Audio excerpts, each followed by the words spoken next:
In this video, we are going to look at some examples dealing with definite integrals.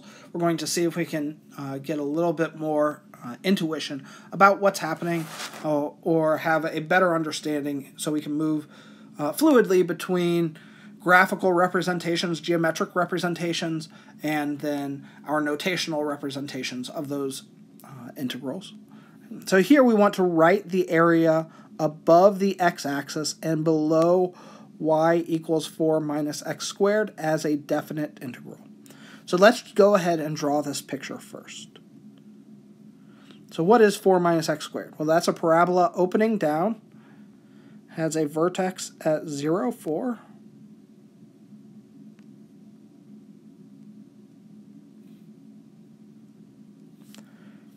And we want to only describe the area that is above the x-axis and below that curve. So that is the area that we want. We need to identify what this point over here on the left is, and also that point on the right. We can do that by taking our function 4 minus x squared, set it equal to 0, and solve that. So x squared is equal to 4. If we take the square root, we get both plus and minus the square root of 4. So whenever we institute a square root, we should pick up both a positive value and a negative value. And so those are the x values there. And so now if we want to represent this area as an integral, we are going from an x value of -2 to an x value of +2. The curve that we are below is 4 minus x squared. And all of this we are doing over x values. So that is the integral that we would be looking at there. So here we started with a graph, and we could go to, and we could find an integral. We could describe that integral. Right? So the lower limit, that is the left-hand endpoint here. The upper limit, that's our right-hand endpoint here. This function is the curve that we are below, and we are comparing it to the x-axis with respect to x. We are moving over x values. All right, now let's flip this. So here we want to sketch an area corresponding to this integral. So this is a graph of x squared minus x. So this is an x squared graph. It is going to have, so it's opening up, it's a parabola opening up. It will have zeros at 0, 0. I notice that if I plug in a 0 here, for the x values, we'll get 0. It will also have a 0 at 1. And this parabola is opening up.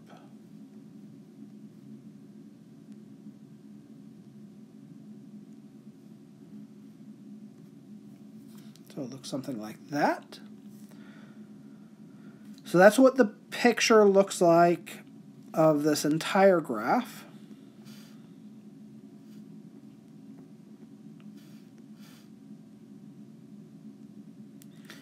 But we want to only shade the area described by this.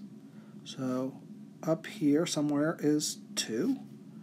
On past that we have 4. I know this it's not to scale very well, but here is 2. Here is 4. And so the area that we are describing is that area. It is under this curve, right? So this curve right here is y equals x squared minus x. It's the area under that curve between an x value of 2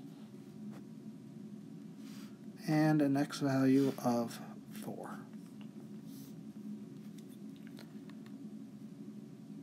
Excellent. All right, so let's work some more. Let's look at another example. Think about this in a little different way. Here we want to evaluate this integral, an integral from 2 to 4 of 4x cubed minus x minus 7 with respect to x, if we know the following. The integral of x cubed with respect to x from 2 to 4 is 60.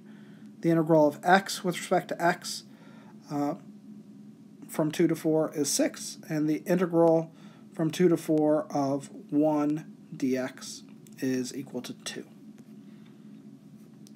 So how are we going to do that? So we're integrating 2 to 4, 4x cubed minus x minus 7 dx.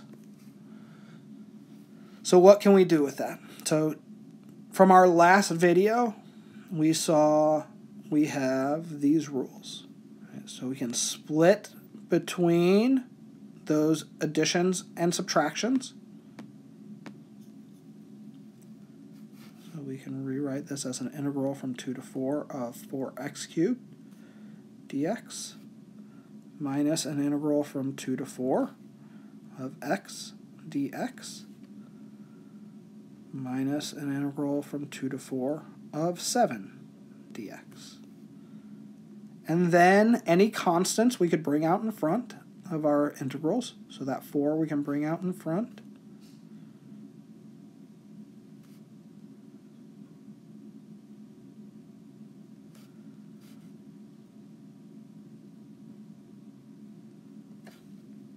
And then once we have those, we can now replace those values.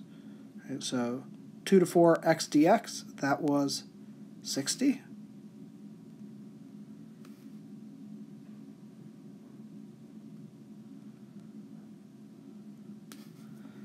2 to 4 of x dx, I don't know why I lost the x, 2 to 4 of x dx, that was 6.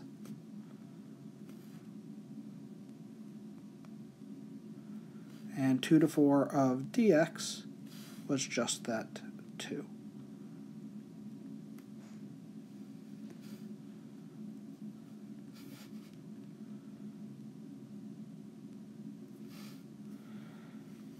And so if we evaluate this, we will get a value of 240 minus 6 minus 14, which if we go through that, we will get 220 as a value there. And let's look at one final example.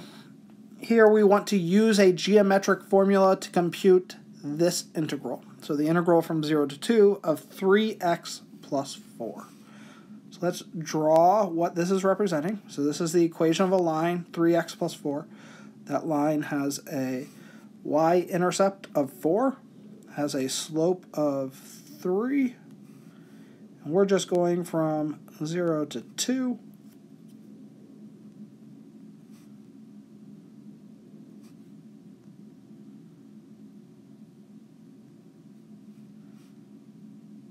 That's going to be at the value 10.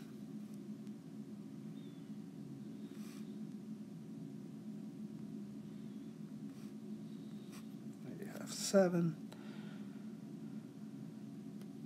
And this is the area that we are interested in. That's the area of a trapezoid. So to find the area of that trapezoid, you have a couple options. So you could use our trapezoid formula, which is 1/2 base 1 plus base 2 times the height. If you did that, base 1 you could treat as being over here, base 2 is over here, and then your height is this value right here. Alternatively, you could think of this as a rectangle and a triangle. So the area of the rectangle, that height is 4 times 2. So that's the area of the rectangle. For the triangle, your area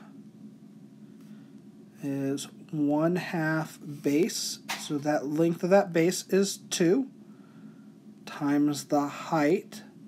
So the height goes from 4 up to 10, so that has a height of 6. And so we have 6 as an area there. So you have 6 plus 8, or 14, is the value of that integral. Alternatively, you could have said our trapezoid has an area. You could have computed it all at once, so it's 1/2. Base 1 would have a value of 4, plus base 2 has a value of 10, times, right, so base 1, base 2, and then the height of that trapezoid would be 2. And if you do that, you also get 14. So either way, whatever you feel most comfortable with. But that is the definite integral and how we can use Riemann sums to evaluate that. We will see you in our next video.